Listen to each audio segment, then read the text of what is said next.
कर देता हूँ। Okay, so wherever I am right now, उसकी जो वजह बनी वो मेजर वजह ये बनी कि क्योंकि मैंने एजुकेशन हासिल की कंप्यूटर साइंस में, और इत्तेफाक से जब तक मैंने ग्रेजुएशन ख़त्म की उसी during that time social media boom कर रहा था। तो मैंने उसी को अपना करियर बना लिया। एडवर्टाइजिंग मार्केटिंग मेरा बचपन से पैशन था। तो इन तीनों दोनों चीज़ों को, एडवर्टाइजिंग, मार्केटिंग, एजुकेशन जो मेरी थी कंप्यूटर साइंस की, उन दोनों को मिला के सोशल मीडिया क्रिएट हो गया। तो मेरे लिए इससे ज़्यादा बेहतर और कोई परफेक्ट जगह ही नहीं थी जहाँ मैं अपने आप को, अपनी स्किल्स को यूटिलाइज कर सकूँ। अगर मैं कंप्यूटर साइंस करके प्रोग्रामिंग की फील्ड में चला जाता, क्यूए की फील्ड में चला जाता, मोबाइल टेस्टिंग, एप्लीकेशन टेस्टिंग में चला जाता, मेरी ज़िंदगी बोर हो जाती। ना मैं शायद इतना एक्सेल कर पाता, ना मैं उसको जो है ना इतना सीरियसली ले पाता। मैं उसको सिर्फ एज़ अ जॉब कंसिडर करता कि जाता, आवर्स पूरे करता, and then I I would have come back. But something fortunately ये हुआ नहीं, and I am where I am right now. और मेरा ये मानना है कि आप सब की भी जो लाइफ है ना, उसमें एक्शंस आपके होते हैं, बट प्लानिंग जो है ना उसमें आप उसको एक हिडन पावर कह लें या आप उसको नेचर कह लें। मतलब ऑब्वियस है ना कि अगर एक कैटरपिलर है तो उसने बटरफ्लाई ही बनना है। मैं इसको इस तरह से कंसिडर करता हूँ कि हम सब दिखने में तो ह्यूमंस हैं, पर कहीं ना हम सब एक दूसरे से बहुत डिफरेंट है। जिस तरह एनिमल्स की हमने बहुत सारी स्पेशीज देखते हैं ना, किसी को गोश्त खाना पसंद है, किसी को सब्जी खाना पसंद है, कोई दरख्तों पर रहता है, कोई गारों में रहता है, कोई जंगलात में रहता है। इसी तरह इंसान, कहते हैं ना, man is a social animal as well. हम सब की भी आदतें, हम सब की भी पर्सनैलिटीज बहुत डिफरेंट है एक दूसरे से। किसी को बहुत ज़्यादा एडवेंचर्स पसंद होते हैं, आपने देखी हैं बहुत सारी वीडियोस। पाकिस्तान में तो फिर भी इतने वो नहीं होते प्लेटफॉर्म्स, लेकिन बाहर आप देखें वो समंदर की वेव्स के ऊपर जो है ना सर्फिंग कर रहे होते हैं, बंजी जंपिंग कर रहे होते हैं, स्काई डाइविंग कर रहे होते हैं। यहाँ पे हम लोग जो है छोटी मोटी खैर कुछ एक्टिविटीज कर ही रहे होते हैं। लेकिन किसी और, जिस शख्स का उसमें इंटरेस्ट नहीं है ना, उसको अगर वो दिखाओ वो बिल्कुल अजीब हो जाता है कि यार ये क्या है, मतलब ये तो बेवकूफ़ी है, I would never do it. अगर हम सब सेम डाई के होते हैं, हम सबकी मेंटालिटी, हम सबकी प्रोग्रामिंग सेम हुई हुई होती, आप इससे अंदाजा लगा लें कि अगर आप एक स्पेसिफिक किसी भी एक जानवर को अगर लेते हैं, तो आपको पता है कि जी कुत्ता है तो वफादार ही होगा, आपको पता है घोड़ा है तो तेज ही दौड़ेगा, आपको पता है जी कि पाकिस्तान में, हालांकि I do not endorse it, but गधा है तो उससे सामान ही उठवाया जाएगा। लेकिन ह्यूमंस में इस तरह की चीज नहीं होती है। ठीक है, ह्यूमंस में क्या होता है कि एक ही स्पीशीज है, but we have different programming in our brains, we have different visions, और हम सब लाइफ में कहीं ना कहीं डिफरेंट प्लेसेस पे जाके अ, रुकते हैं या खत्म हो जाते हैं, या कहीं पहुंच के जो है ना फिर हम अपने आप को सक्सेसफुल कंसिडर करते हैं। तो पॉइंट ये है कि सबसे पहले जो है ना आपने खुद को थोड़ा एनालाइज करना है, एक सेकंड रुक के अपने बारे में सोचना है कि मैं कौन हूँ, मुझे क्या करना पसंद है, मुझे किस डायरेक्शन में जाना है, मैं अभी कहाँ स्टैंड कर रहा हूँ, एंड क्या बेस्ट बेस्ट वे है मेरे लिए टू गो फर्दर। अब हम लोगों को क्या होता है यहाँ पे, अक्सर एक बैंड वैगन चाहिए, हम सबको बहुत जल्दी अमीर होना है। हमें नजर आते हैं जी क्रिप्टो, हम क्रिप्टो में फॉरेन इन्वॉल्व हो जाते हैं जी, किसी तरह यहाँ से अमीर हो जाए। हमें एनएफटी लगता है, पैसे मिलेंगे यहाँ से, हम एनएफटीज में चले जाते हैं, जो कि बुरा नहीं है, जो कि गलत नहीं है। लेकिन बात यह है कि क्या उसमें आपका इंटरेस्ट है भी या नहीं। इन सब चीज़ों से पहले एक बहुत बड़ी मार्केट, हमारी स्टॉक मार्केट चलती है। बहुत सारे लोग अमीर भी हुए हैं स्टॉक मार्केट से, लेकिन कहीं ना कहीं बहुत सारे लोग ऐसे भी हैं जिनको बोला जाए कि यार स्टॉक में पैसे लगा लो, वो कहते हैं नहीं यार, नहीं, दिल नहीं मानता, मजा नहीं आता, मेरा शौक नहीं है। तो आपने खुद को आइडेंटिफाई करना है। जरूरी नहीं है, देखिए पैसा आपको उस उधर ही से मिलेगा। ये जितने बड़े बड़े बिलियनर्स देखे हैं आपने, इनमें से कितने परसेंटेज है जो कि ब्लॉकचेन या क्रिप्टो से अभी बिलियनर्स बने। जो नए बने, एक तो आधे से ज्यादा हिडन है क्योंकि वो रिवील नहीं कर रहे खुद को। दूसरा, अगर वो कर भी लें तो they are just considered either lucky, और they are either considered as a as a fluke, कि यार तुक्के में बन गए, कि हाँ इन्होंने सही टाइम पे जो है ना लेके रख लिया, किसी को भी नहीं पता था कि ये चीज़ ऐसे काम करेगी। लेकिन इनके बरक्स जो मेहनत करके बिलियनियर्स बने हैं। इलॉन मस्क की मिसाल ले लें, टिम कुक की मिसाल ले लें, आप जेफ बेजोस की बात कर लें, आप जकरबर्ग की बात कर लें।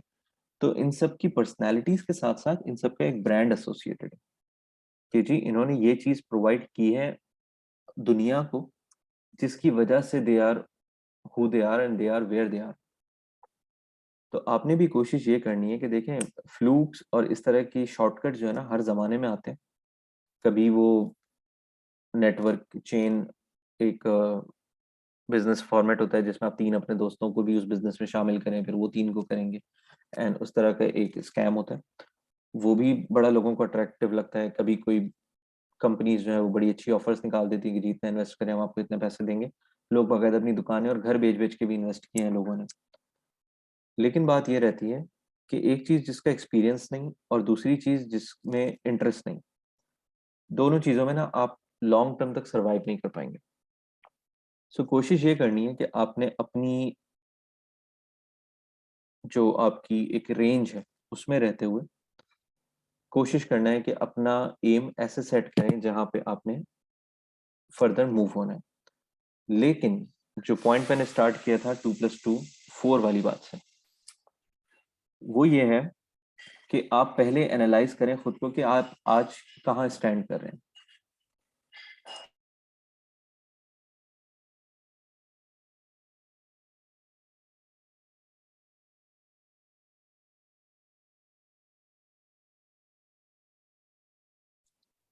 ओके, सो आपने ये एनालाइज करना है कि आप आज जहाँ स्टैंड कर रहे हैं वो एक्चुअली क्या है। उसकी मिसाल ऐसे समझें कि आप आज के ज़माने में एक शख्स अचानक से, टेक्निकली अगर देखा जाए तो आप लोगों की जो एज है ना उसमें एक्चुअली में अभी थोड़ा विजन खुलता है,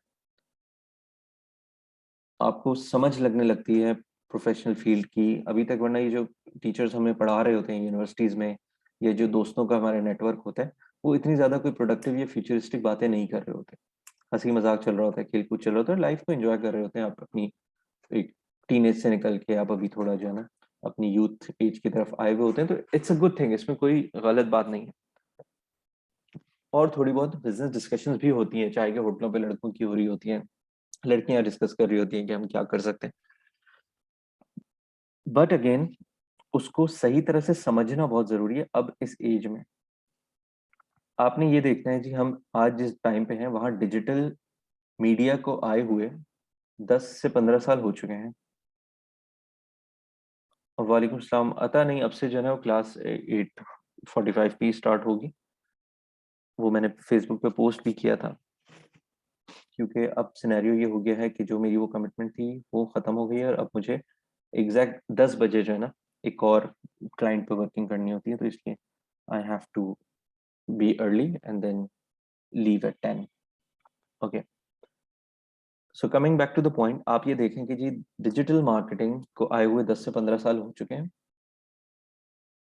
आज के टाइम पे अगर कोई कहता है कि जी मुझे डिजिटल मार्केटिंग का नहीं पता, मुझे फेसबुक का नहीं पता, फ्राइडे देखें, कोशिश करेंगे अगर ऐसे ही कोर्स का लोड इतना नहीं होता तो हम ऑफ कर सकते हैं, और अगर कोर्स का लोड बढ़ जाता है तो फ्राइडे हम ऑन कर लेंगे।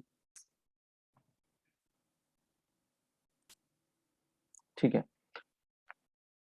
तो आप देख रहे हैं कि जी डिजिटल में अगर कोई कहता है आज हमें नहीं पता डिजिटल मार्केटिंग क्या होती है, सोशल मीडिया क्या है, मोबाइल फोन्स क्या हैं, कंप्यूटर क्या है, तो इस शख्स को तो बोलें कि यार आप बस आराम करो। आपको जो है ना मतलब टेक्निकली आप बहुत पीछे रह गए हैं दुनिया से। तो जो पीछे रह जाता है ना वो बस फिर अब या तो कोशिश कर ले, मतलब ऐसा नहीं है कि लोग 50-50 60-60 साल की उम्र में भी एमबीए भी कर लेते हैं, एमबीबीएस भी कर लेते हैं, लेकिन उसका फायदा नहीं है। आप कर भी लोगे तो ना आपको जॉब मिलनी है, ना कोई आप में उस उतनी एनर्जी रही है कि आप उसको एग्जीक्यूट कर सको उन कामों को। और उसकी जो है ना अब फायदा नहीं है, मतलब आपने मेहनत कर तो ली एक चीज को सीखने में, उसका अगर आप फायदा ले भी ले चले 1-2 साल आपने मेहनत कर भी ली। कर्नल सैंडर्स ने जी आई थिंक कितने 54 साल की या 64 साल की उम्र में केएफसी बना लिया, लेकिन रिवॉर्ड किसको मिला? उसको तो नहीं मिला। मे बी उसकी जनरेशन को मिला, मे बी उसकी कंपनी के काउंटर पार्ट्स को, उसके एसोसिएट्स को मिला, बट अपने लिए तो कुछ नहीं कर पाया ना। तो इसलिए if you want to do something about you, कि जी मुझे सक्सेस चाहिए, मुझे अपने लिए सक्सेस चाहिए, सबसे पहले मुझे अपने बारे में सोचना है, उसके बाद मैं देखूंगा कि हाँ जी अब मैं इस सक्सेस से, क्योंकि अगर आप ही सक्सेसफुल नहीं हुए, आपने उसको अपने ऊपर रख के मेहनत नहीं की, बेशक आप उसको अपनी मोटिवेशन कोई भी बना ले, कोई फैमिली के लिए करता है, कोई किसी और रीजन की वजह से करता है, बट करना तो आप ही ने है ना, वो पैशन आपके अंदर होना चाहिए। और अगर एंड में जब वो रिवॉर्ड्स मिलने का टाइम आया और उस वक्त आप हैं ही नहीं मार्केट में, आप हैं ही नहीं उस एरिया में, तो फायदा नहीं है ना। उस सक्सेस की कोई वैल्यू रह जाती है ना, कोई उसको एंजॉय करने का मजा आता है, क्योंकि जब आपने खुद मेहनत की होती है तो उसका रिवॉर्ड भी आप ही को सबसे ज्यादा खुशी मिलेगी उसमें। तो अगेन आपने ये देखना है कि जी हम आज के एक टाइम पे बैठे हुए हैं जहाँ पे डिजिटल मार्केटिंग के 10 से 15 साल हो चुके हैं हमारे। आज के टाइम पे जो बेसिक चीजें हैं जो एक इंसान को आनी ही चाहिए, ठीक है, वो बेसिक चीजें क्या है कि आज के टाइम पे आपको डिजिटल टूल्स की अवेयरनेस होनी चाहिए। आज एक बच्चा पैदा होता है, 2-3 साल का होता नहीं है वो, उसको मोबाइल पे यूट्यूब चलाना आ जाता है, उसको पूरी सिलेक्शन करनी आ जाती है कि जी मुझे ये वाला कार्टून देखना है, ये बैक करना है, ऐड आ रहे हैं तो इस तरह से स्किप करना है एंड ऑल दोस थिंग्स। जबकि इसके बरक्स अगर आप किसी अभी 60-70 प्लस के शख्स को देखें, तो ही इज स्टिल स्ट्रगलिंग कि यार ये कैसे होता है जी, ये बंद कैसे होगा, ये खुलेगा कैसे, ये जूम कैसे होगा एंड ऑल दोस थिंग्स। तो आप ये देखें कि आप जिस जमाने पे अभी आए हैं, इस दुनिया में मौजूद हैं, और जिस एज पर आप हैं, अब इस एज से आगे आपने ग्रो करना है तो किस डायरेक्शन में करना है। जब हम मैं आपकी एज पे था तो digital marketing, social media marketing का ट्रेंड था, तो मैंने खुद को पूरा पूरा इन्वॉल्व कर लिया इसके अंदर। आप आज आए हैं ना, तो डिजिटल मार्केटिंग एक पुरानी जो है ना एक फील्ड बन के रह गई है कि हाँ जी ये तो हमेशा ऐसा लगता है हमेशा से थी। और अब लोग बात क्या कर रहे हैं जी, एनएफटीज के बारे में बात कर रहे हैं, ब्लॉकचेन के बारे में बात कर रहे हैं, मेटावर्स के बारे में बात कर रहे हैं। तो आपने खुद की जितनी भी इन्वेस्टमेंट है ऑफ टाइम, जितनी भी अटेंशन है, वो आपने कोशिश करनी है आगे ही रखें कि अब क्या आने वाला है। उसके साथ साथ आपने ये कोशिश करनी है कि मैं पीछे क्या छोड़ चुका हूँ, या क्या पीछे ऐसी चीजें जो रह गई हैं जो मुझे ये जो आगे फ्यूचर आ रहा है उसमें मदद करेंगी मुझे। मेरी नज़र में जो हम चीज़ें सीख रहे हैं अपने इस कोर्स में, वो किसी ब्रैकेट के अंदर नहीं आती। मतलब मैं सिर्फ आपको कंटेंट राइटिंग नहीं सिखा रहा हूँ, मैं कोशिश कर रहा हूँ आप सबसे पहले सीखें कि सोचना कैसे है। आप एक दफ़ा ज़रा रुक के ना 2 स्टेप पीछे लेके सोचें, अपनी इवैल्यूएशन करें कि यार मैं कौन हूँ, मैं कहाँ खड़ा हुआ हूँ और मुझे कहाँ पहुँचना है। बहुत सारे हमारे लोगों की मेंटालिटी भी इसी तरह की बनाई जाती है कि यार ठीक है, पढ़ लो, लिख लो, जॉब कर लो, जॉब करोगे, अच्छी सैलरी मिलेगी, प्रमोशन होगी, शादी करो, फिर उसके बाद बस जो है ना, बहुत हुआ तो जी अगर बहुत किस्मत अच्छी हुई तो हज उम्रा कर लेंगे, थोड़ा बहुत 1-2 कंट्रीज घूम लेंगे, एंड उसके बाद जी चले दुनिया से चले जाएंगे, और बस ये एक हमारा रूटीन है। जबकि इसके बरक्स आप किसी वेस्ट में रहने वाले की आइडियोलॉजी अगर देखें ना, तो उसके लिए ये चीज़ें जो हमारे लिए लाइफ का एम होता है, उसके लिए वो ईयरली सीन होता है कि हाँ ये तो करते ही हैं, मतलब हॉलीडेज पे तो सब जाती हैं, वेकेशंस तो करनी है, इसमें कौन सी ऐसी बड़ी बात है। मुझे तो दुनिया में कुछ बड़ा करना है, मुझे कोई डिसरप्शन लानी है, मुझे कोई ऐसी चीज़ करनी है जिससे जो है ना लोग मुझे याद रखें, या जो चीज़ मैं लॉन्च करूँ उसको याद रखें। फिर दूसरा ये है कि छोटे-छोटे वहाँ के बच्चे डेटा साइंस सीख रहे हैं, वहाँ के बच्चे रोबोटिक्स सीख रहे हैं, वो एडवांस टेक्नोलॉजीज़ के ऊपर वर्क कर रहे हैं। एक तो हमारा अलमिया ये है कि हमारे मुल्क में चीज़ आते-आते, कोई नई टेक्नोलॉजी आते-आते 5 से 10 साल गुज़र जाते हैं। फिर उतना ही टाइम हमें उस चीज़ को सीखने में लग जाता है, या हम पहले उसको उतने टाइम तक बैन कर देते हैं, और उसके बाद फिर हमें उतना ही टाइम लगता है उसको सीखने में। तो हम वैसे ही दुनिया से 30 साल पीछे बाय डिफ़ॉल्ट चल रहे होते हैं। बट पॉइंट इज़ कि किसी ने आपको नहीं कहा कि आप इस पैटर्न को फ़ॉलो करें और आप इस सिस्टम के पार्ट बनें। बहुत अच्छी एक बात एक दफ़ा मैंने एक यूसुफ रज़ा गिलानी का इंटरव्यू एक बड़ा वायरल हुआ था उनका, कि उन्होंने पूछा था कि जी पाकिस्तानी लोग जो है ना वो मुल्क छोड़-छोड़ के जा रहे हैं। नहीं, वो मुल्क में जो है ना इतनी गुर्बत हो गई है तो लोगों का ना जीना यहाँ मुश्किल है। तो उन्होंने कहा तो किसने रोका है? चले जाएँ जी मुल्क छोड़ के। Who is stopping you? Although बड़ा एक जो है ना स्टूपिड सा स्टेटमेंट था कि ऑब्वियसली उनके पास मीन्स नहीं है, उनके पास खाने के पैसे नहीं है और वो मुल्क छोड़ के कैसे जा सकते हैं। बट वो चीज़ मुझे इतनी क्लिक करी कि यार ये जो हमारे गवर्नर्स हैं या जो हमें गवर्न कर रहे हैं as a government, they are least bothered about us. तो हम क्यों अपनी एनर्जी, अपनी जितनी भी हमारी एक्सपर्टीज है, वो मुल्क की बेहतरी में लगाएं, जबकि इवेंचुअली गोल या रिजल्ट कब अचीव होगा? जब मैं उसको खुद की बेहतरी में लगूं। मैं खुद को बेहतर कर लूंगा तो मैं किसी भी मुल्क में होऊंगा, मेरी वैल्यू रहेगी। मैं आज कोई ऐसी चीज लोग कर लेते हैं कि जी, बहुत सारे लोग ऐसे हैं कि जी बाहर से जॉब ऑफर आती है। आप ये भी देखें, पाकिस्तान में ज्यादा इज्जत भी उसी की है जो बाहर से आते हैं। पाकिस्तान में एक से एक बड़ा डिजिटल मार्केटिंग एक्सपर्ट बैठा हुआ है। गूगल यहाँ से लोगों को उठाता है अपने पास जॉब करने के लिए। लेकिन हम अपनी मिनिस्ट्री में किसको ऐड करते हैं? हम गूगल से एक एम्प्लॉय को उठा के लेकर आते हैं जिसको ना पाकिस्तानी मार्केट की नॉलेज है, ना उसको कोई अवेयरनेस है। जस्ट बिकॉज कि वो बाहर पढ़ कर आई हैं मैडम, तो उनको हम यहाँ पे लाके एक मिनिस्टर बना देते हैं जी। तो हम बहुत इन्फ्लुएंस्ड है बाहर के इस पैटर्न से भी ना। तो आपने कोशिश ये करनी है कि जो स्किल्स बाहर सिखाई जा रही है वो आप यहीं पे बैठ के सीखें। रिसोर्सेज का रोना किसी ने नहीं रोना।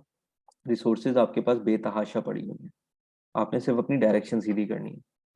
एक दफा आपको अचीवमेंट मिल गई है, आपने उसको उस पर काम करना है, उसको मजीद निखारना है, उस पर मजीद वर्किंग करनी है। थोड़े बहुत जो है ना आपको, हो सकता है जैसे मैं अक्सर कहता भी हूँ कि आपको एफर्ट बाकियों से ज्यादा लगानी पड़े।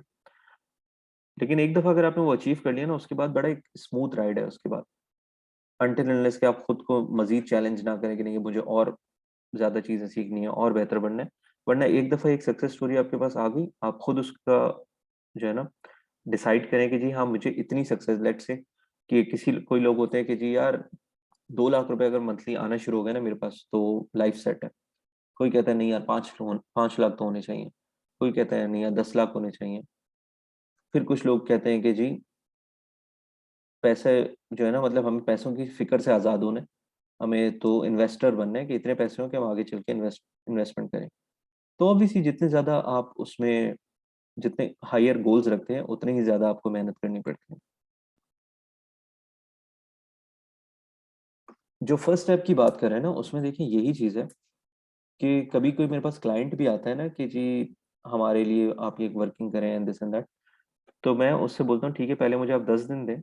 मैं आपके बिजनेस को पढ़ूंगा, आपके कंपेटिटर्स को रीड करूंगा, आपके लिए प्लान बनाऊंगा, स्ट्रेटजी बनाऊंगा, कंटेंट बनाऊंगा, इनिशियली ग्राफिक डिजाइन वगैरह वो सब चीज़ें बनाऊंगा। एंड 10 दिन बाद फिर हम बात करेंगे कि अच्छा वेयर डू वी स्टैंड। क्योंकि जब तक मैं रिसर्च नहीं करूंगा, जब तक मैं अच्छी प्लानिंग नहीं करूंगा, मैं उस बिजनेस को लेके स्टार्ट ही नहीं कर सकता। Similarly, you are your biggest business. चाहे वो आपकी हेल्थ हो, चाहे वो आपकी स्किल्स हो, चाहे वो आपकी एजुकेशन हो। जितनी ज्यादा आप मेहनत खुद पे करेंगे उतना ही ज्यादा रिजल्ट आपको लाइफ में मिलना शुरू हो जाएगा। तो आपने एक दफा अगर सोच लिया कि अच्छा यार मैं यहाँ पे स्टैंड करता हूँ और मुझे एक सर्टेन पोजीशन पे पहुंचना है, उसके लिए मुझे क्या रास्ते सिलेक्ट करने हैं, उन रास्तों का तयन करें। अगर आपको नहीं समझ आता, पूछें किसी से। कोशिश करें कि कोई शख्स जो आप ही की फील्ड में, या जो डायरेक्शन आपने सिलेक्ट कर ली है कि जी मुझे ये बनना है, तो उन लोगों को फॉलो करना शुरू कर दें। उनको तंग करना शुरू कर दें, उनको मैसेज करें, उनसे सवालात पूछें, उनसे डायरेक्शन मांगे कि यार किस तरह से करना है। लेकिन ये भी ध्यान में रखना है कि जो चीज़ उन्होंने कर ली 10 साल में, अब आपको वो सब चीज़ें 10 साल में नहीं, आपको वो चीज़ें 6 महीने से 1 साल के अंदर अंदर वहां तक पहुंचना है जहां वो है। और उसके बाद आपने उससे आगे निकलना है। हमेशा हम लोगों ने देखा भी है कि जितने ज्यादा आप मेंटोर्स जितने भी सिखाए जाते हैं, मूवीज में भी आपने देखा है कि एक टाइम आता है कि जो उसका स्टूडेंट होता है वो टीचर से भी आगे निकल जाता है। कभी कभी हम मूवीज में देखते हैं कि वो स्टूडेंट ही टीचर को चैलेंज कर देता है कि यार मैं तो आपसे भी अच्छा हूँ। तो द पॉइंट इज कि वो होना जरूरी है, वरना दुनिया आगे नहीं बढ़ेगी, दुनिया एडवांस नहीं होगी। हम एक सर्टन टाइमलाइन में है, आप सब हमसे हो सकता है 10 से 15 साल की आगे की टाइमलाइन में होंगे, तो वो 10-15 साल आगे जो लेके चलना है दुनिया को, वो आप ही लोगों ने लेके चलना है। उसके बाद आपके बाद एक नई पी एक जो है ना एक पीयर्स कनेक्ट हो रहे हैं, जो आपसे 10-15 साल उसको आगे लेके चलेंगे और लाइफ इसी तरह से चलती है। सो आपने वंस अपनी डायरेक्शन जब डिफाइन कर ली, तो आपने कोशिश ये करनी है कि अच्छा अब इस डायरेक्शन को लेके इससे अर्निंग कैसे करनी है। तो जी सबसे पहले बात हो गई हमारी, लेट्स से कि आपने सोचना है कि किस तरह से जो है ना अपनी लाइफ डिसाइड करनी है, अपने काम को डिसाइड करना है, अपने बेसिकली जो है ना पूरी एक अपने सर्कल को डिफाइन करना है। और एक दफा जब आपने ये चीजें सोच ली ना, इसको लिखें। इसको लिखेंगे आप, तो उससे क्या होगा कि वो चीज स्टैब्लिश हो जाएगी कि yes this is what you want from your life. लोग अपने न्यू ईयर गोल्स लिखते हैं, आप अपने लाइफ गोल्स लिखें कि this is what I want to do. And then उसके लिए आप अपने जो है ना माइलस्टोन सेट करते हैं कि यहाँ तक पहुंचने के लिए मुझे इन रास्तों से गुजरना पड़ेगा।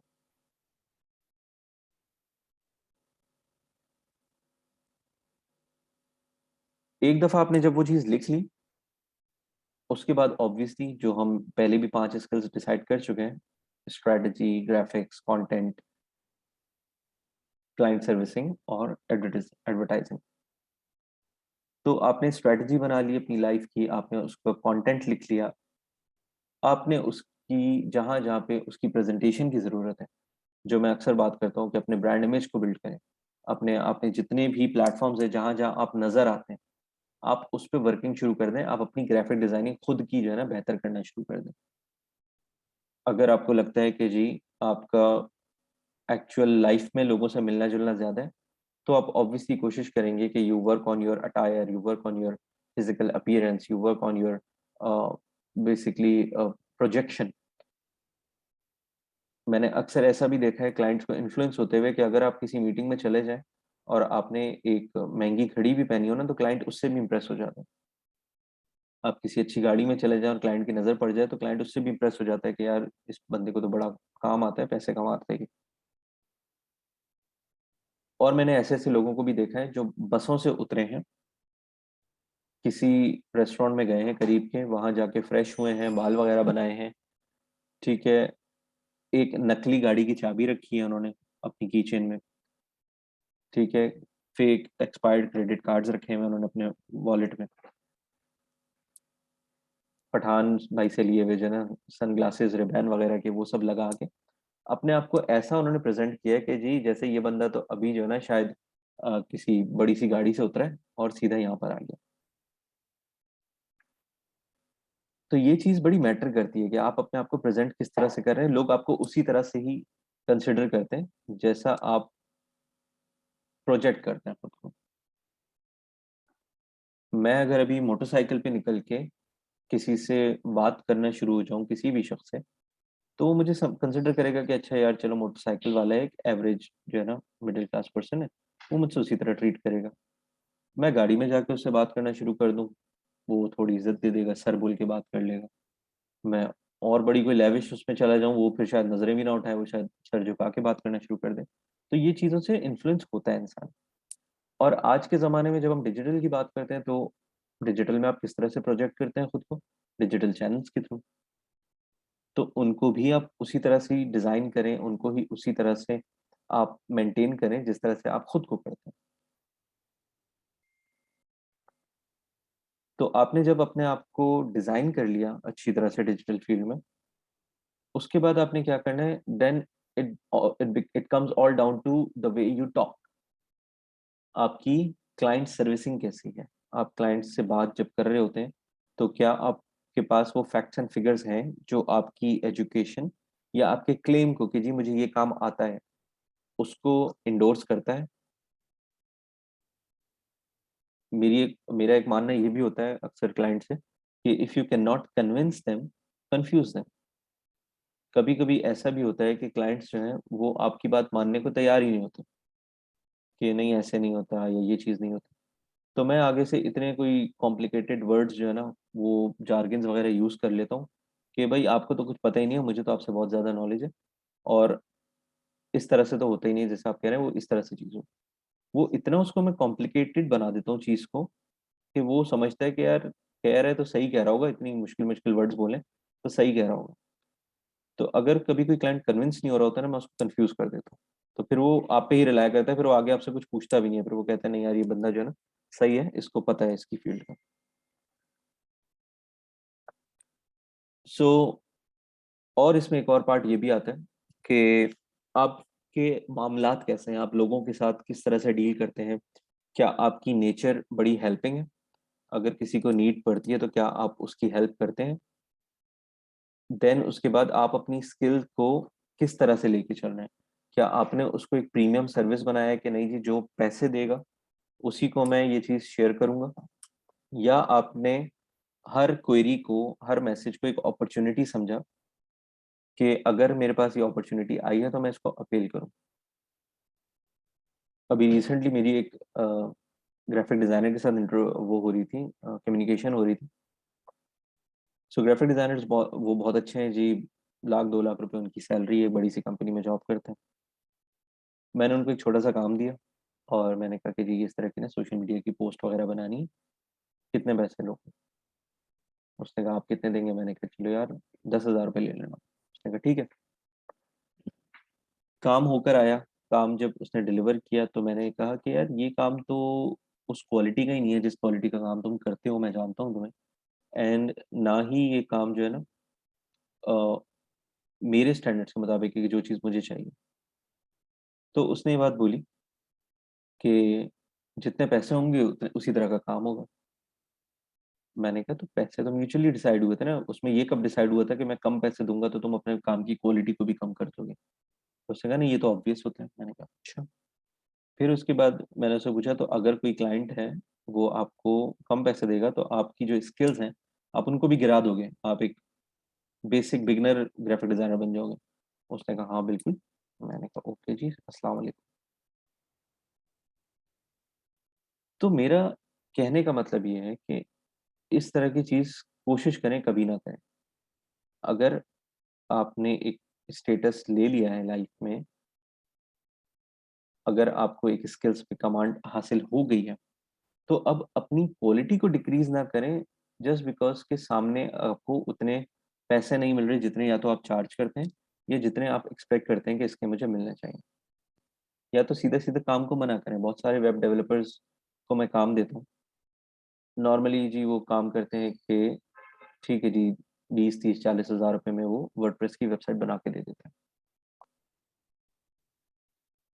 अब उसमें बहुत सारे ऐसे होते हैं जो कि बहुत कम पैसों में जितना मैं काम बोलता रहता हूँ वो कर के देते रहते हैं कि जी चलें ठीक है। या जो मैंने स्टार्ट में उनको ब्रीफ दिया होता है वो जब तक वो पूरा नहीं हो जाता वो उसमें मेहनत करते रहते हैं। या कुछ होते हैं कि जी बस इतने पैसों में तो यार ये ऐसी चीज़ होती है, वैसी होती है। तो आपको क्या लगता है कि जो मेरे साथ हेल्पफुल रहेगा मैं उसको मज़ीद बिज़नेस लाके दूँगा या जिसने शुरू में ही मुझसे बात की कि नहीं यार कम पैसे होंगे तो कम काम होगा क्योंकि मेरा भी तो फेस वैल्यू या मेरी कंपनी की फेस वैल्यू भी स्टेक पर है ना। मैं इस तरह का काम तो आगे डिलीवर नहीं कर सकता क्लाइंट्स को।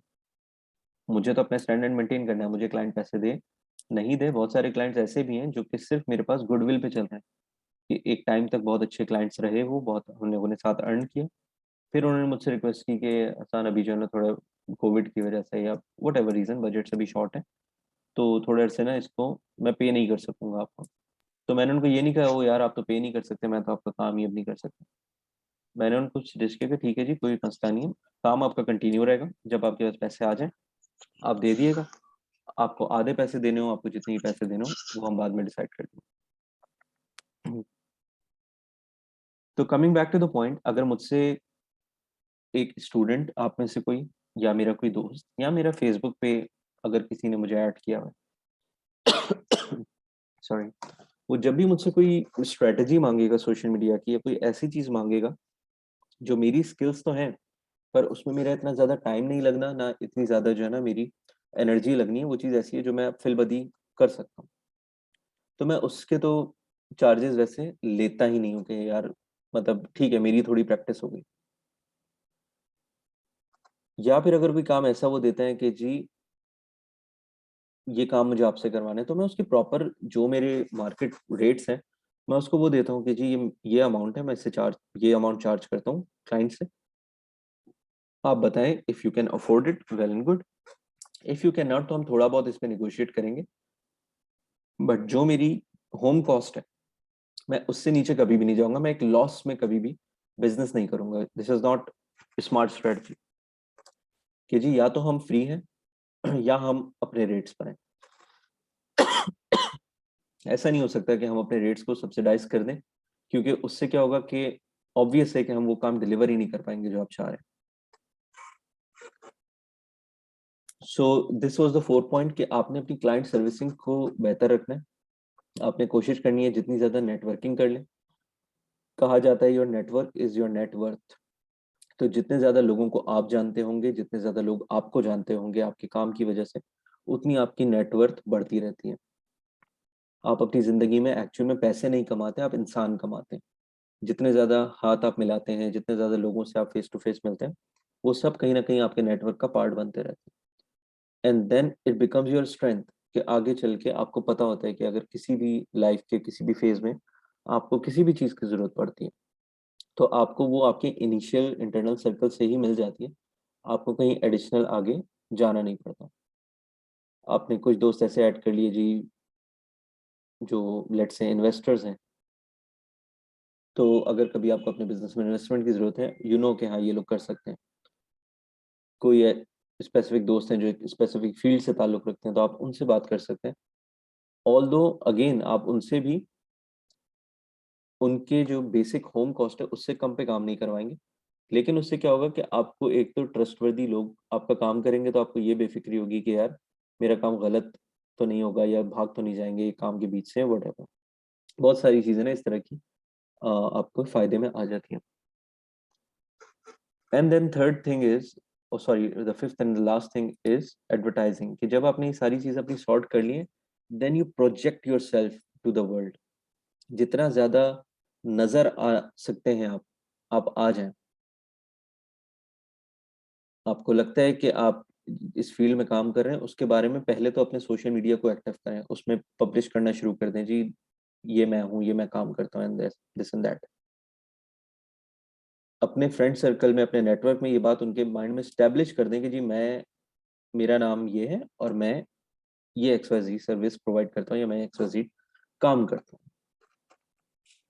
फिर उसके बाद कोशिश करें थोड़ा मजीद एडिशनल वे में, जैसे हमने बात की थी कि अगर अभी आप स्टूडेंट में से ही कुछ लोग ब्लॉगर्स बनते हैं, वो अपने अपने ब्लॉग्स बनाते हैं, तो आप इंटरनली एक दूसरे की सर्विसेज को लिंक अप करें। आप में से कोई डिजाइनर है वो डिजाइन हेल्प कर दे, कंटेंट वाला है कंटेंट की हेल्प कर दे।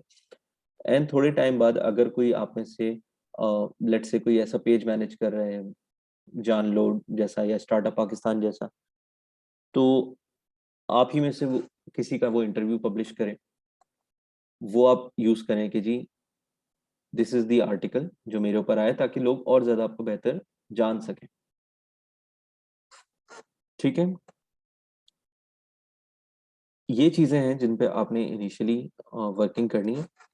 बाकी रही बात कि जो टाइमलाइंस हैं, कि आपने जो है ना ये एनालिसिस जो आज के टाइम पे हम जैसे लोग जो हैं, जो आपसे 10 या 15 साल बड़े हैं, हमें ये चीज हम ये चीज कर चुके हैं। हम अपने ब्रांड इमेज पे काम कर चुके हैं या स्टिल कर रहे हैं, और हम उस चीज में आपसे थोड़ा आगे हैं। तो you need to catch us और इनफैक्ट नॉट जस्ट अस, और भी बहुत सारे, मतलब मैंने जब देखा तो मुझसे 10-15 साल वाले जो लोग आगे थे, वो अभी भी आगे ही हैं, मतलब वो अभी भी ग्रो कर रहे हैं, वो और ज्यादा स्टैब्लिश हो गए। लेकिन the point is, the good thing is कि एटलीस्ट मैं वहां पहुंच गया हूँ जहां मैंने 10 से 15 साल पहले उनको देखा था। तो आपने भी ये कोशिश करनी है कि पेस वही फॉलो करें कि जिनको आप अडोर कर रहे हैं, जिनको आप अपना मेंटोर कंसिडर कर रहे हैं, या जिनको आप अपनी इंस्पिरेशन मान रहे हैं, उनको फॉलो करें। और उन्हीं के पाथवे पे फॉलो करते करते जब जाएंगे तभी आप वहां पहुंचेंगे वेयर दे आर। स्पीड आपकी तेज होगी, आपके स्किल्स अच्छी होंगी, तो आप उनसे काफी पहले भी पहुंच सकते हैं। और हो सकता है एक टाइम पे आप उनको टच भी कर रहे हो या आप उनके आगे पीछे ही कहीं मूव कर रहे हो।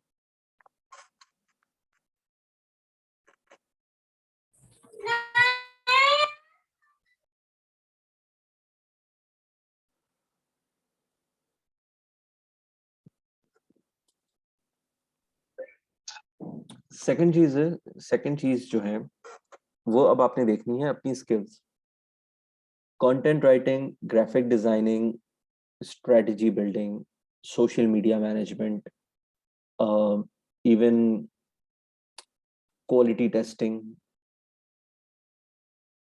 एसईओ, ठीक है, एसईओ की बेसिक्स एटलीस्ट। ये सब अब ऐसी चीजें हैं कि इसके बगैर फ्रीलांसिंग वर्ल्ड में सर्वाइवल आपका इम्पॉसिबल है। लेकिन चैलेंज आपका ये है कि आपने ये अभी चीजें ये स्टार्ट की हैं, आपको सिर्फ हार्डली 2 महीने हुए ये चीजें सीखते हुए, जबकि आपके कंपटीशन में मिलियंस, मतलब सिर्फ लाख ही नहीं, 10-10 लाख से भी ज्यादा लोग जो हैं वो आपके कंपटीशन में ऑलरेडी खड़े हुए हैं, वो ऑलरेडी काम कर रहे हैं, वो ऑलरेडी अपनी सर्विसेज प्रोवाइड कर रहे हैं, वो ऑलरेडी अपना जो है ना पूरा एम्पायर एक तरह से खड़ा कर चुके हैं। तो ऐसे में आप ऐसा क्या ऑफर करेंगे कि जिनसे आप उनको बीट कर सकें या आप बाकियों उस क्राउड में स्टैंड आउट कर सकें? उसके लिए आपको अपनी एडिशनल स्किल्स पे काम करना होगा। ये जो 6 स्किल्स मैंने गिनवाई हैं, strategy, design, content, graphic designing, basic SEO और वेबसाइट, ठीक है, वेबसाइट डेवलपमेंट एंड ऑल, ये बेसिक चीजें तो आपको उतनी एक्सपर्टीज के साथ आनी चाहिए जितनी आज के एक प्रोफेशनल एक्सपर्ट सर्विस प्रोवाइडर को आती है। अगर आपको आती भी ना हो ना, तो आपको करवानी आनी चाहिए। आपके पैनल पे या आपके नेटवर्क में एक बहुत ही चीता किस्म का जो है ना ग्राफिक डिजाइनर होना चाहिए, कंटेंट राइटर होना चाहिए, स्ट्रेटेजिस्ट होना चाहिए, सोशल मीडिया मैनेजर होना चाहिए, वेबसाइट वेबसाइट डेवलपर होना चाहिए, ठीक है, और इसके अलावा एक एडवर्टाइजर होना चाहिए। क्योंकि ये 6 लोगों की, ये 6 स्किल्स की जब पावर मिल जाती है ना, तो आप किसी को भी कोई भी सर्विस मेरी नज़र में सेल कर सकते हैं। इसके बाद बाकी चीज़ें बेसिकली सिर्फ जो है ना आप आउटसोर्स भी कर सकते हैं दूसरों को। लेकिन अगर आपको ये चीज़ें आती है ना, तो देखें आप कितनी बड़ी फील्ड्स जो है ना कवर कर लेते हैं इन स्किल्स की बेस पे। आपको क्लाइंट काम देता है जी कंटेंट राइटिंग का, आपके पास है स्किल्स है या टीम है। अच्छा, मैं आपको ये भी बताऊं कि जरूरी नहीं है कि आप 6 लोग मिलके ही ये काम करें। आप खुद भी कोशिश कर सकते हैं कि एक अकेले बंदे में भी ये 6 स्किल्स आ सकती हैं। मुझ में है, ठीक है, और मैं ब्रैग नहीं कर रहा हूँ, मैं सिर्फ इसलिए बता रहा हूँ कि इट्स नॉट इम्पॉसिबल। आप अगर मेहनत करें, टाइम दें एक चीज के ऊपर, तो सूनर और लेटर आप ये चीजें सीख सकते हैं। एक ही बंदा ये सारी चीजें सीख सकता है। करनी है नहीं करनी, दैट्स सेकंड थिंग। कि शुरू में हो सकता है आपको ये सब 6 काम 7 काम ये सब खुद करने पड़े। ग्रो करेंगे, जो चीज़ आपको लग रहा है कि यार ये मेरा टाइम ज़्यादा लेती है या मैं इसमें बहुत अच्छा नहीं हूँ, तो इसके लिए मुझे एक एडिशनल रिसोर्स चाहिए, देन आप एक डिज़ाइनर हायर कर लें। आपको वेबसाइट डेवलपमेंट वेब डेवलपमेंट मजे की नहीं लगती, आप डेवलपर हायर कर लें, या कोई पैनल पे ले लें कि यार मैं तुम्हें काम दूंगा, तो हम जो है ना रेट एक डिसाइड कर लेंगे और उसके ऊपर जो प्रॉफिट होगा वो शेयरिंग कर लेंगे, या वॉट एवर जो भी आपकी डील बनती है। तो उससे क्या होगा कि जब आपकी ये पूरी स्किल्स रेडी हो जाएंगी ना, तो आपके पास कंटेंट रिलेटेड कोई भी काम आता है। ब्लॉग लिखना है जी, मेरे यूट्यूब के लिए स्क्रिप्ट लिखनी है, मुझे जो है ना सोशल मीडिया के लिए कैलेंडर्स बना के दे दें आप, और बुक राइटिंग है, ये जितनी भी हमने अभी तक कंटेंट राइटिंग की कैटेगरीज देखी हैं, कहाँ कहाँ पे हमें जॉब मिल सकती है कंटेंट राइटिंग पे, वो सब आपको मिल जाती है। ग्राफिक डिजाइनिंग अगर आपको आती होगी, तो अब आपको 2 चीजें, 2 स्किल्स आ गई, कंटेंट और ग्राफिक। तो अब आप ग्राफिक डिजाइन भी बना सकते हैं और उसके लिए भी कंटेंट लिख सकते हैं।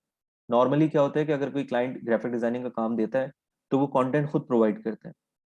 आप उसको भी एडिशनल जो है ना बेनिफिट दे सकते हैं कि सर आपके कंटेंट में ये गलती है, ये ग्रामेटिकल मिस्टेक है, ये जो है ना चीज अब जो है ना ऑब्सोलीट हो गई है, ये वट एवर। तो क्लाइंट आपको आपकी उस स्किल से इंप्रेस हो जाएगा कि यार इसने मेरी कंटेंट में भी हेल्प कर दी, और आप डिजाइनिंग भी जानते हैं, तो ऑटोमेटिकली आप एक एडिशनल एक अच्छी रिसोर्स हो गए उस क्लाइंट के लिए। फिर पता चलता है जी इस बंदे को तो सोशल मीडिया भी आता है, सारे चैनल्स बनाने आते हैं, हर चैनल को एक्टिव करना आता है, हर चैनल की अप्स एंड डाउन्स इसको पता है, इसको पता है हैशटैग्स कैसे यूज करने हैं, इसको पता है जी पोस्टिंग टाइमिंग्स क्या हैं एंड ऑल दोस थिंग्स। आपको सारे सोशल मीडिया के साइजेस पता है कि भाई किस सोशल मीडिया पे क्या साइज जाता है ग्राफिक डिजाइनिंग का। तो उससे क्या हुआ, आप मजीद एक और जो है ना आपका लेवल अप हो गया आपकी स्किल्स का।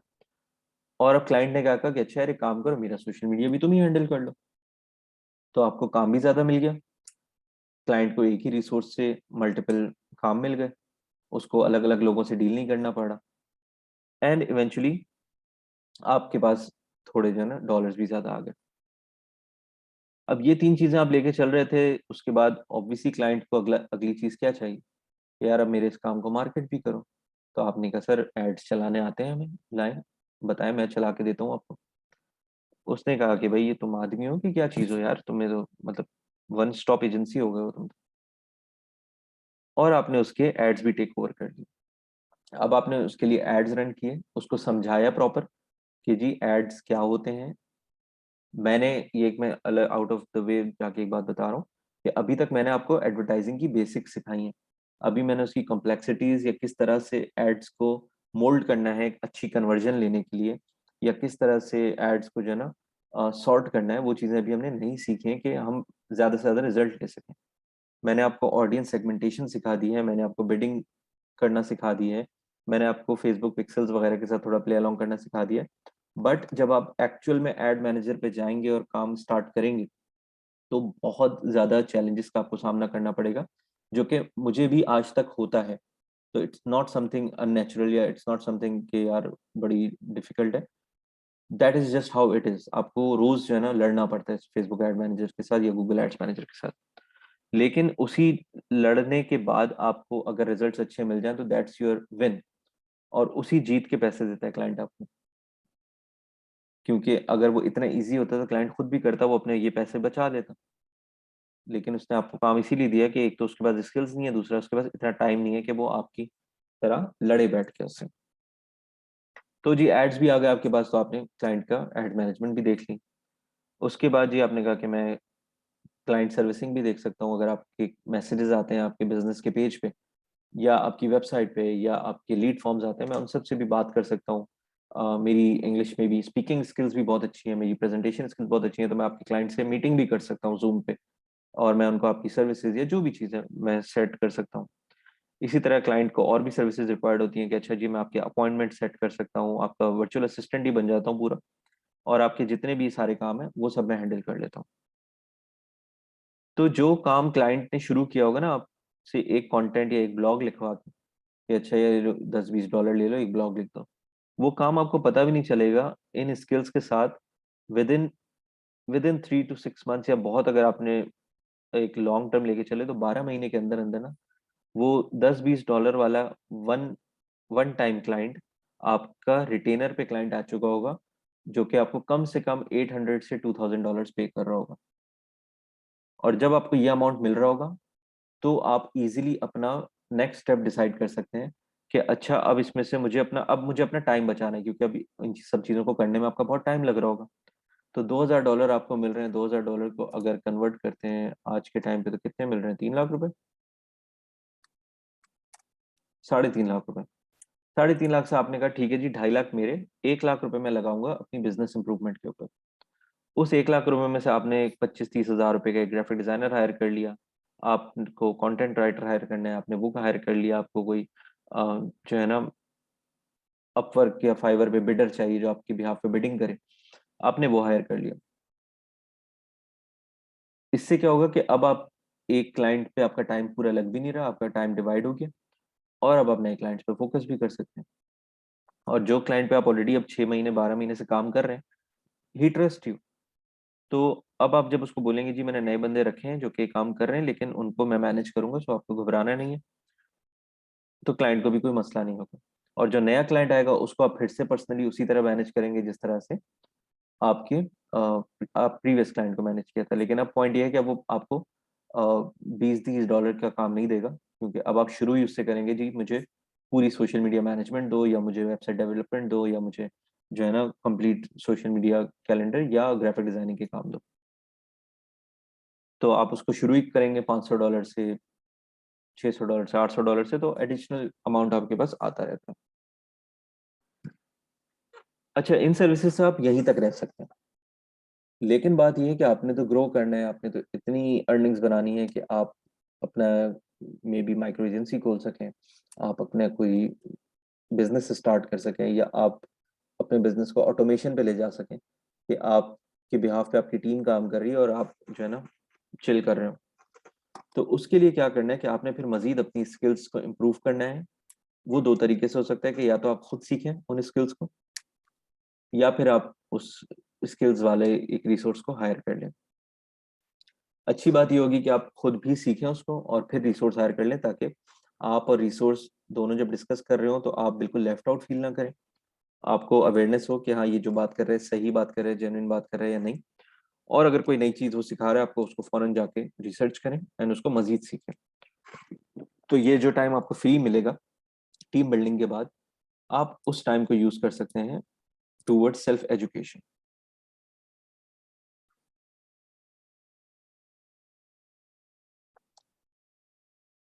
The maximum number of clients जो मुझे एक टाइम पे मैं मैनेज कर चुका हूँ वो है 12। और इन 12 के 12 क्लाइंट्स को मैं अकेले ही मैनेज कर रहा था, मतलब मेरे पास कोई भी रिसोर्स या कोई भी उस तरह की उस वक्त चीज़ नहीं थी। बहुत ही सस्ते सस्ते क्लाइंट्स थे, लेकिन उस टाइम मैं बड़ा पैशनेट था, बड़ा एनर्जेटिक था। तो मैं काम ऐसा करके देता था कि बस इस तरह का काम जो ना कहीं और से हो भी ना सके। मतलब लिटरली मुझे क्लाइंट ऐसे भी मिले हैं जिन्होंने मुझे इंटरनेशनल बिजनेसेस के रेफरेंस दिए कि मुझे इस तरह की जो ना एप्लीकेशन बना के दो, या मुझे इस तरह का सोशल मीडिया चाहिए। और मुझे ग्राफिक डिजाइनिंग नहीं भी आती थी, तो मैं ढूंढा मैंने ग्राफिक डिजाइनर्स को, और फिर मुझे पाकिस्तान की एक बहुत बड़ी कोई एजेंसी थी, मुझे अब उसका नाम नहीं याद आ रहा, पता नहीं एडकॉम थी या क्या थी, प्रोबेबली नहीं, JWT भी नहीं थी, कोई और थी। मैं उस एजेंसी पे गया, वहाँ के उस डिज़ाइनर से मिला। दैट टाइम वो डिज़ाइनर एक बहुत अच्छा पे स्केल उठा रहा था वहाँ से, और उससे मैंने रिक्वेस्ट की कि यार मुझे इस तरह का काम करवाना है, दिस एंड दैट, कितने पैसे लोगे आप? उसने कहा कि मैं इसका लेआउट बनाने के जी आपसे 6,000 रुपये लूंगा। और उस टाइम वो क्लाइंट मुझे पे ही 6,000 रुपये करता था मंथली। बट मैंने ये नहीं किया कि यार ऐसा नहीं, ये कर लो वो कर लो, मैंने थोड़ा सा निगोशिएट करने की कोशिश की। मेरे ख्याल में वो 5,000 पे आ गया था या नहीं आया था, आई डोंट रिमेम्बर। बट वो पूरे पैसे आते थे क्लाइंट के और मैं डिजाइनर को दे देता था। लेकिन जो वो डिजाइन बना के देता था, मेरा दिमाग खराब कर दिया उस डिजाइन ने।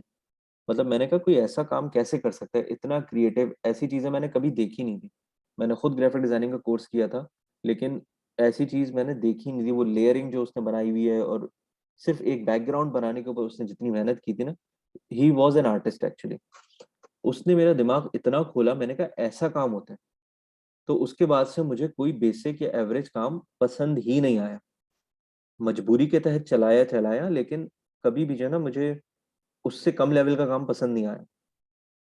जिसकी वजह से क्या हुआ कि मेरी एक सोच खुल गई कि नहीं यार, काम इस तरह का भी होता है और मार्केट इस तरह के ही काम से मैं डिसरप्ट कर सकता हूँ, वरना वो जो बेसिक काम मैं दे रहा हूँ वो तो कोई भी कर सकता है। देन उसके बाद मैंने उस डिजाइनर से तो और भी कुछ प्रोजेक्ट्स पे काम किया था, बट इवेंचुअली उसने मुल्क भी छोड़ दिया। एंड देन उसके बाद फिर हमारी उससे इतनी हुई नहीं। फिर उसके बाद सोशल मीडिया का भी एक वो जो एक पीक चल रही थी, या जो मेरा इंटरेस्ट लेवल था वो थोड़ा डाउन हुआ। मैंने कहा मैं क्यों इतने एक्सपेंसिव पे कर रहा हूँ डिजाइनर को, जबकि क्लाइंट को कोई फर्क ही नहीं पड़ रहा कि मैं काम पाकिस्तान चौक से करवा के दूं या मैं काम उसको किसी अच्छे डिजाइनर से करके दूं। तो इवेंचुअली फिर मैं कॉस्ट सेविंग्स की तरफ चला गया। तो again coming back to the point कि 2022 की अगर बात करें, तो जो सर्विसेज या जो फील्ड्स सबसे ज्यादा इन डिमांड में आ रही हैं या जो नजर आ रही हैं, ठीक है, उसमें सबसे पहले आपने सोशल मीडिया मैनेजमेंट तो सीखनी है। मतलब इस पे तो अब कोई सवाल ही नहीं है कि ये आपको नहीं आती। You need to know social media, you need to know how every social platform works, and how you can uh, work on any business on these platforms. Second is data analytics. जो analytics का हमने segment बड़ा जल्दी जल्दी पास कर दिया ना, किसी ने कभी उसमें से कोई सवाल भी नहीं पूछा। वो सबसे बड़ी फील्ड होने वाली है इन कमिंग टाइम्स। आपने वो डेटा रीड करना है, उस डेटा को रीड करके एनालिसिस देना है कि जी इस डेटा की बेस पे मैं आपको बताता हूँ कि अब अगले मंथ आप ये चीज़ें करें, इन एरियाज पे वर्क करें और इन एरियाज पे जो है ना आप इनको छोड़ दें या इन एरियाज पे इन्वेस्ट करें। आपकी बेस के ऊपर आगे वाली कंपनी का पूरा जो है ना सोशल मीडिया एड स्पेंड तैयार हो रहा होगा या उसका पूरा मार्केटिंग प्लान बन रहा होगा, डिपेंडिंग ऑन दिस डेटा जो आप अपनी सोशल मीडिया कैंपेन से ले रहे होते हैं, या वो डेटा जो आप शॉपिफाई के एनालिटिक्स से उठा रहे हैं, या वो डेटा जो आप किसी भी डिफरेंट प्लेटफॉर्म्स की आपको एनालिटिक्स से मिल रहा है। सो इसको पढ़ना, इसको समझना is the second most important skill to have in 2022. The third one is graphic designing. Graphic designing again मैंने कहा just like social media, नहीं करना हो सकता है लेकिन नहीं आना is not an excuse. आपको आनी चाहिए, बेसिक्स आनी चाहिए, आपको एटलीस्ट छोटे मोटे पोस्टर खुद बनाने आने चाहिए आज के time. Then is web application development, ठीक है, जो अगेन एक कंप्लीट डिफरेंट फील्ड है, और अगर आपका उसमें इंटरेस्ट है तो आप इन्वॉल्व हो, अदरवाइज आप उसको आउटसोर्स कर सकते हैं। Then there is photography and videography.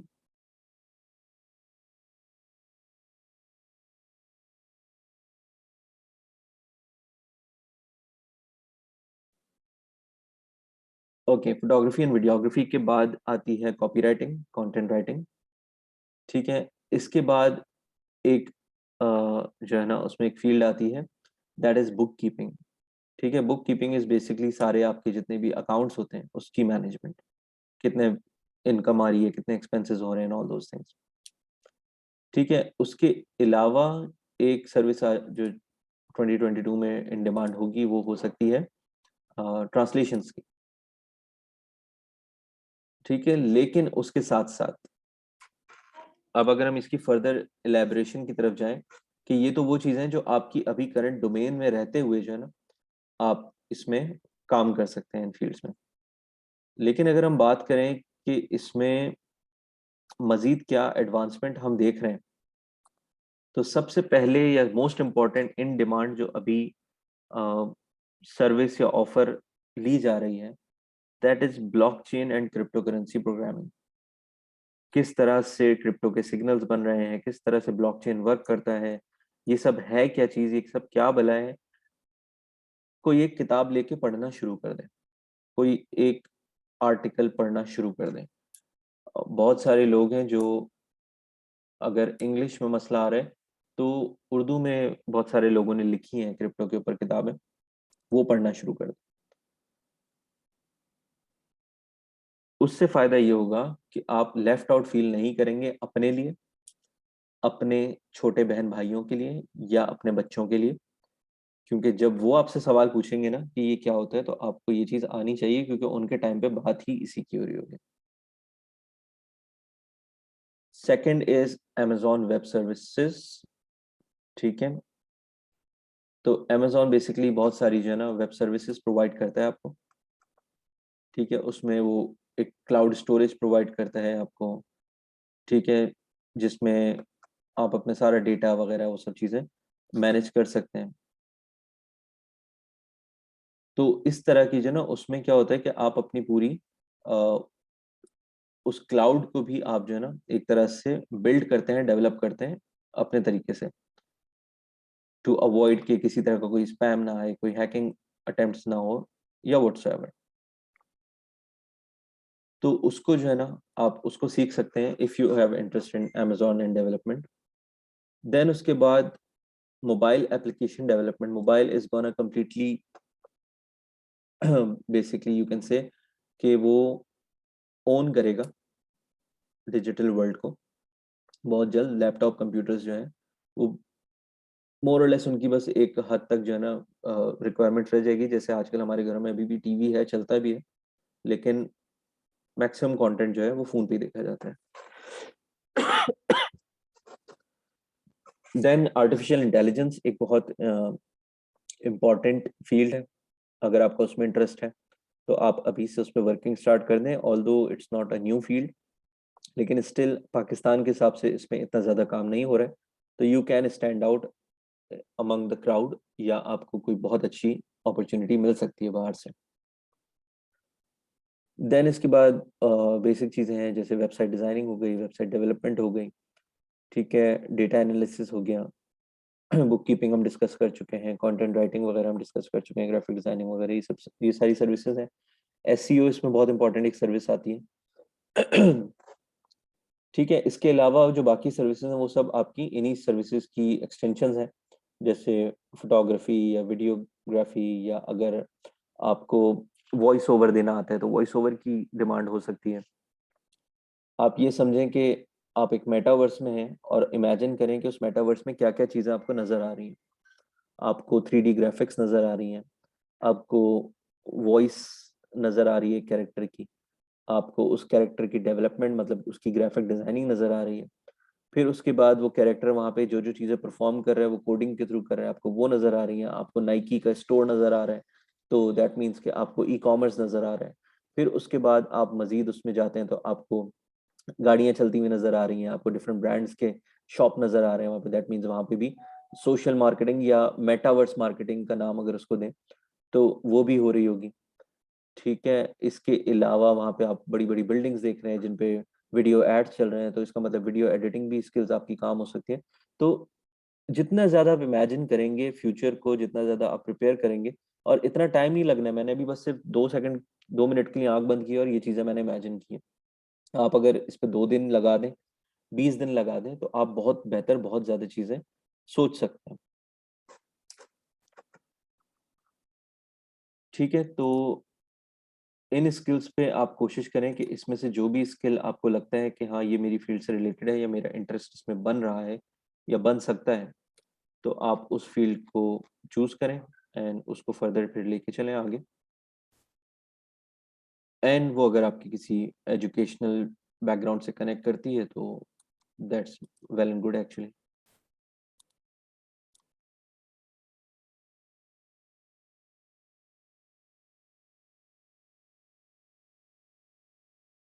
Okay, question answers पे आ जाते हैं।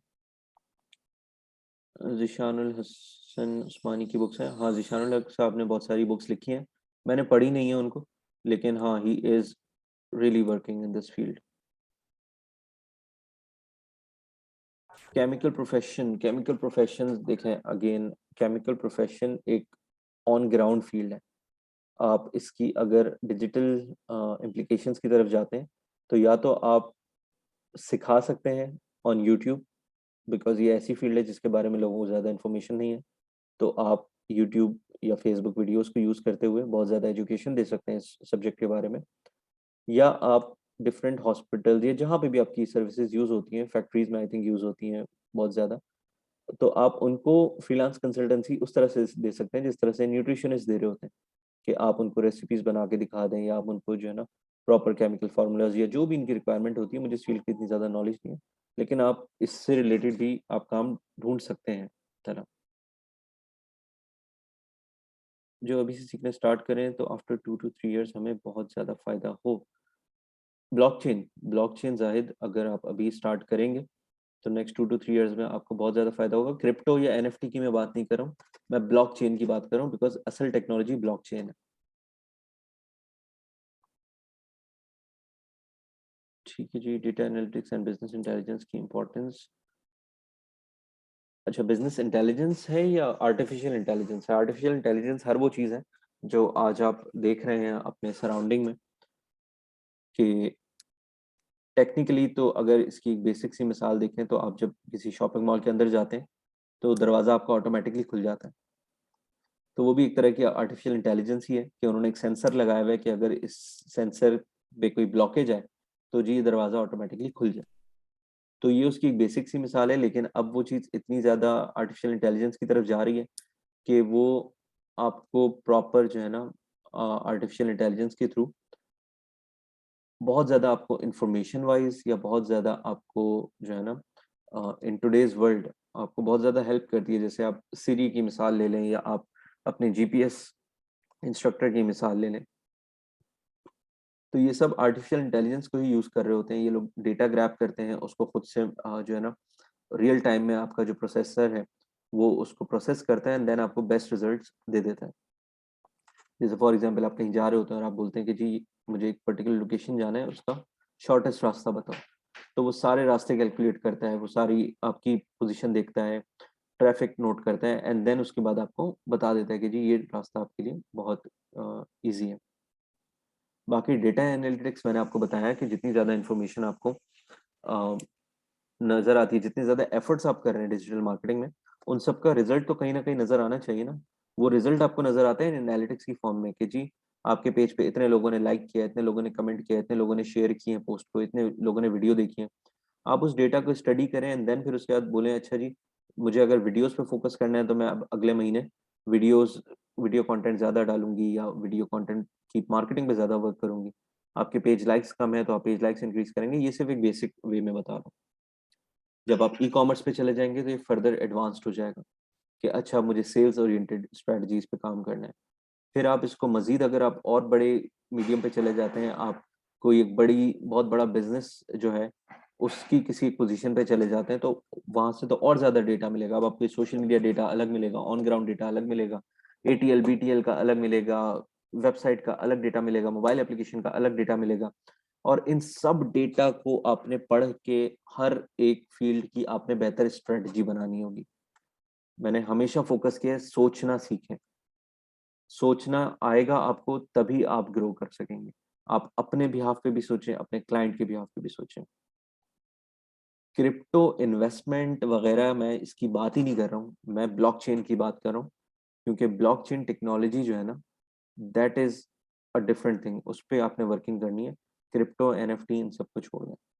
ब्लॉकचेन डेवलपर्स के लिए ज़्यादा ईज़ी होगा लर्न करना। हाँ, if you are already a developer तो आपके लिए ईज़ी होगा, नहीं भी है तो आज के टाइम पे देखें डेवलपमेंट इतनी क्विकली चेंज होती है कि जो डेवलपर्स हैं ना, उनको भी हर साल 2 साल बाद अपने आप को नई चीज़ें सिखानी पड़ती हैं। मेरे साथ ग्रेजुएट हुए हुए जिन लड़कों ने जो लैंग्वेजेस सीखी थी, आज वो लैंग्वेजेस यूज़ भी नहीं होती हैं। तो वो सब आजकल पाइथन पे काम कर रहे हैं या और कौन-कौन सी आजकल जो है ना बड़ी खतरनाक किस्म की कोडिंग लैंग्वेजेस चल रही हैं, वो उस पे वर्किंग कर रहे हैं बट जो उन्होंने मेरे साथ सीखी थी, वो काम नहीं आ रही हैं। बेशक उनको थोड़ी बेसिक पता चल गई होगी उससे, लेकिन आज के टाइम पे भी अगर आप शुरू करना चाहें ना कोडिंग में इंटरेस्ट लें, तो इतना ज़्यादा टाइम नहीं लगेगा आपको सीखने में। इनफैक्ट मेरे भाई ने कभी जो है ना प्रोग्रामिंग नहीं सीखी। वो हमेशा से कंप्यूटर साइंस का ग्रेजुएट था वो, पढ़ा था, लेकिन उसका भी मेरे वाला हाल था कि कोडिंग में जो है ना, इतनी ज़्यादा स्किल्स नहीं है या एक्सपर्टीज़ नहीं है। इवेंचुअली हुआ क्या कि उसकी जॉब लग गई as a quality assurance officer.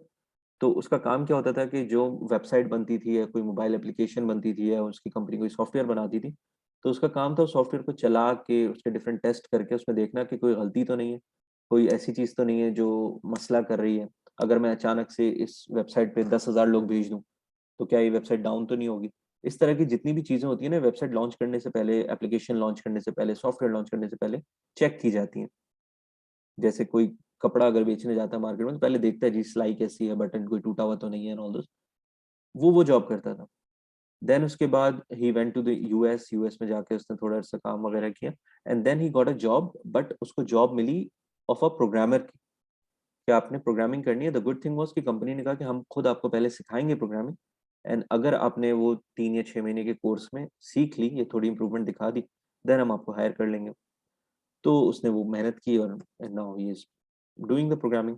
मतलब आप खुद सोचिए, इमेजिन करें 35-36 साल की एज में अगर उसके सामने प्रोग्रामिंग आ जाती है, बेशक आपने ग्रेजुएशन की भी हो लेकिन ग्रेजुएशन की उसने आज से 15 साल पहले। तो उस 15 साल के डिफरेंस का मतलब यही हो गया ना कि आप बिल्कुल ज़ीरो पे आ गए। लेकिन स्टिल उसने मेहनत की है, now he is doing well, वो कर रहे हैं प्रोग्रामिंग। तो प्रोग्रामिंग से भी इतना घबराना नहीं है अगर आप इंटरेस्ट बिल्ड करना चाह रहे हैं एक पर्टिकुलर फील्ड में, so you should go for it. जी, समरा। अस्सलाम वालेकुम सर। वालेकुम अस्सलाम। सर मेरा क्वेश्चन थोड़ा ई कॉमर्स रिलेटेड था।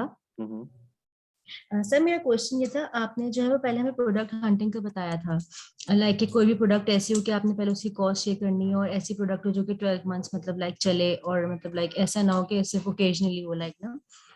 सर अगर हम इस मतलब उसी प्रोडक्ट को लेके अगर हमें उसकी मार्केट रिसर्च करनी हो और मतलब लाइक हम उसके मार्केट में जाएंगे तो हम उसको ई कॉमर्स की मतलब वैल्यू से ही कंपेयर करेंगे या फिर हम उसको लोकली भी उसको हमें उसको कंपेयर करना होगा उस प्रोडक्ट को अपनी।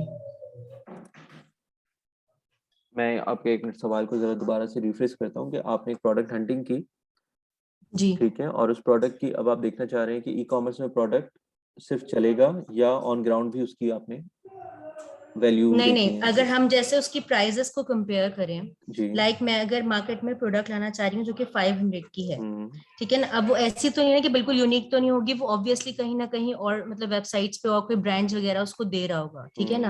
हम्म। अगर मतलब हमें उसकी मतलब और ब्रांड्स की प्राइस को उसको compare करना है, या जो हमारी लोकल मार्केट होती है लाइक जो ई कॉमर्स नहीं है, हमें हम्म। उसकी भी प्राइजेस से उसको कंपेयर करना चाहिए। आप मुझे अपने एंड से बताएं ना कि अगर आप एक मॉल या एक मार्केट में जाती हैं और वहाँ हम्म। अक्सर आप एक शर्ट देखती हैं जिसकी प्राइस टैग लिखी हुई है 500 रुपये, जी। ठीक है, आप घर आती हैं सोशल मीडिया पे स्क्रॉल करती हैं और आप देखती हैं कि जी उस वही शर्ट लगी हुई है और उसकी प्राइस नीचे लिखी हुई है 750 रुपये, तो आप क्या हम्म। कमेंट करेंगे उसके नीचे?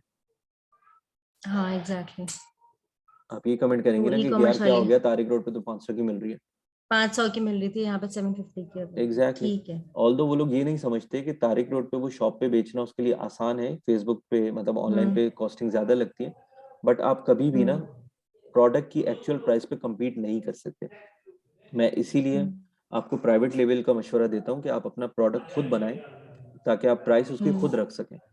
वरना अगर आप हम्म। रीसेलिंग मॉडल पे जाएंगे ना तो आपके पास मार्केट में एक तो इतना प्रॉफिट शेयरिंग पे काम हो नहीं रहा है, और अगर हम्म। आप कोई ऐसी चीज देंगे जो चार और लोगों के पास अवेलेबल है, या कराची में पाकिस्तान में सबको पता होता है कि एक्चुअल सोर्स से लेंगे तो ज्यादा सस्ता मिलेगा, तो वो ढूंढ लेते हैं हम्म। कि यार एक्चुअल जो मैन्युफैक्चरर्स ने अपना दराज तो बनाया वही होगा या फेसबुक पे तो होगा किसी नाम से, चलो उसको ढूंढते हैं। हम्म। लेकिन अगर एक प्रोडक्ट बनाया ही आपने और उसकी कीमत रखी हम्म। ही आपने, तो आपको कहीं से भी लॉस नहीं होगा, चाहे कोई आप होलसेल रेट पे दें, चाहे आप रिटेल रेट पे दें, चाहे आप ऑन ग्राउंड हम्म। बेचें, चाहे आप डिजिटल बेचें।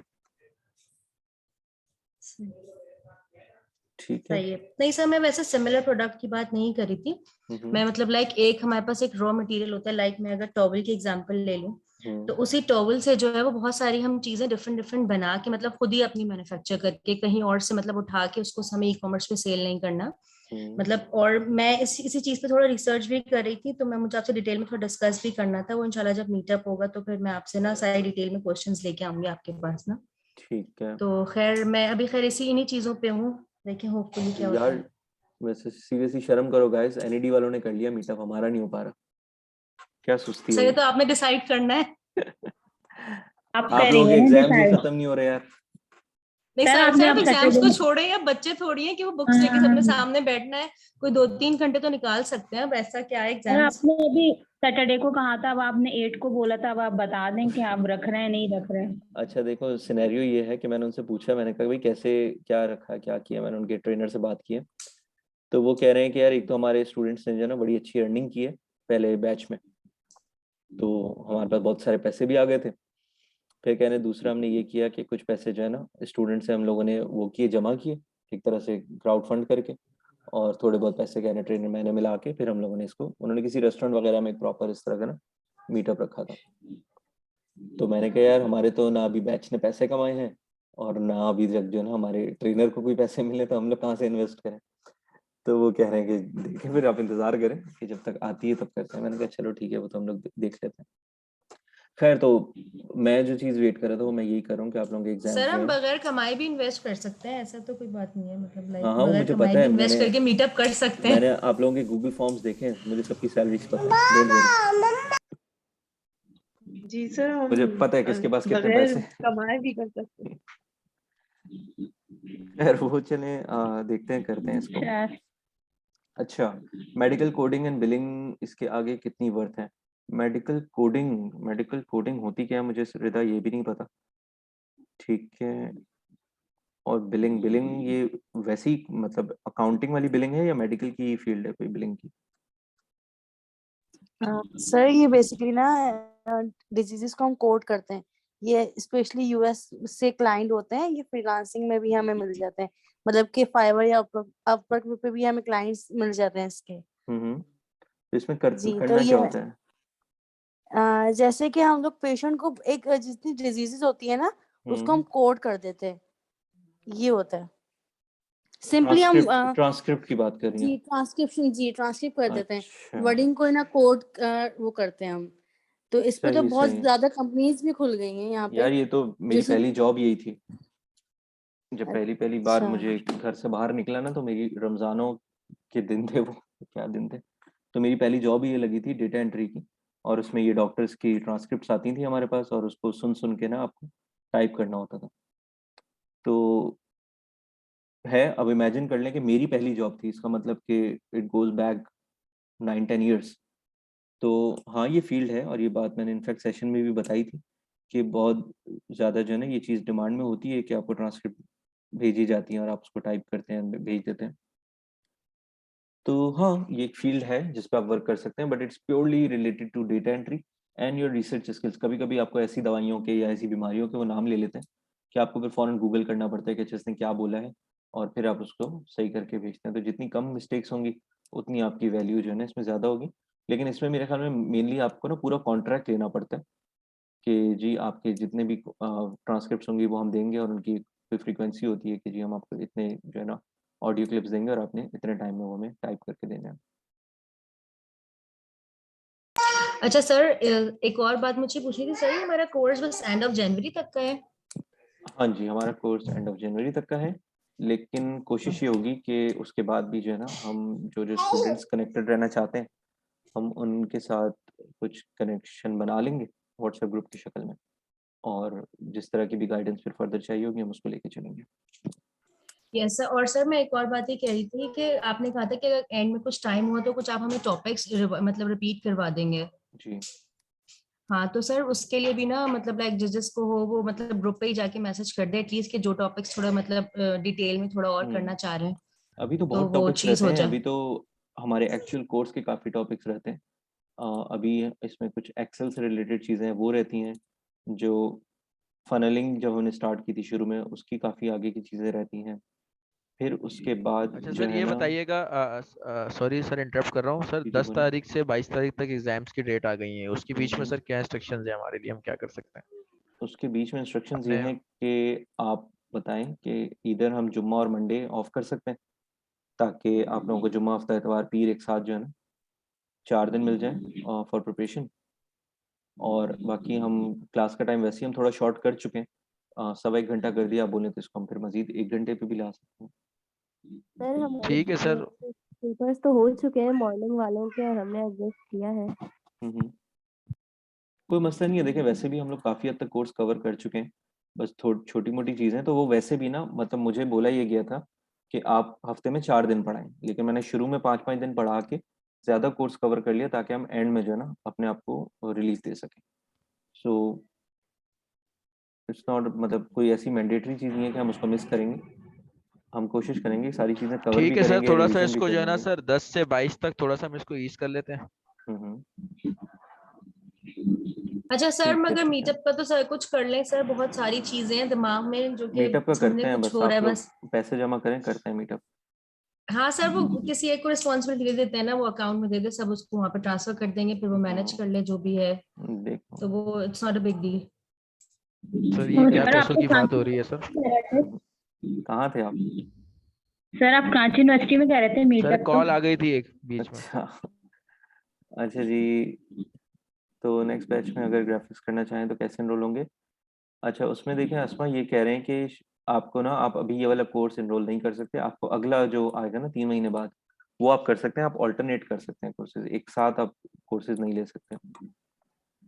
ठीक है जी। अच्छा, मेरे अकाउंट की ज़रूरत नहीं है, आप लोग अपने अपने एंड पे प्लान करें कि क्या हो सकता है, पर हेड क्या चार्जेस आने चाहिए, मेरा भी कंट्रीब्यूशन ऐड कर लिएगा उसमें, एंड देन हम लोग लोकेशन डिसाइड कर लें और डेट डिसाइड कर लें, तो हम उस पर इंशाल्लाह कोशिश करते हैं मिलने की। यस सर, ये मेरे ख्याल में फेसबुक ग्रुप पे ही कर लें, तो वहां पे थोड़ी एक्टिविटी भी हो जाएगी अच्छी, के लाइक सब जो है वो बता दे कि भाई कौन कौन इंटरेस्टेड है, कितने पर्सन हो रहे हैं, और वेन्यू जगह जगह डिसाइड करके कर लें, ये कोई बड़ी चीज नहीं है, मगर ठीक जल्दी है। कर लें बस थोड़ा सा। डन है डन है। Okay. ठीक है गाइस, रैप अप करते हैं, मेरा अगली जो है जॉब शुरू हो गई है। जी कंवल। हेलो, अस्सलाम वालेकुम सर। वालेकुम सलाम। सर टॉपिक के हिसाब से मैं क्वेश्चन करना चाहूंगी। जी जी बीइंग एन आर्किटेक्ट, जैसे बेसिक चीजें तो मुझे समझ में आ रही हैं। जब हम स्किल्स की बात कर रहे थे तो उसमें हमने एक एडिशनल स्किल की बात की थी बेसिक के बाद ना।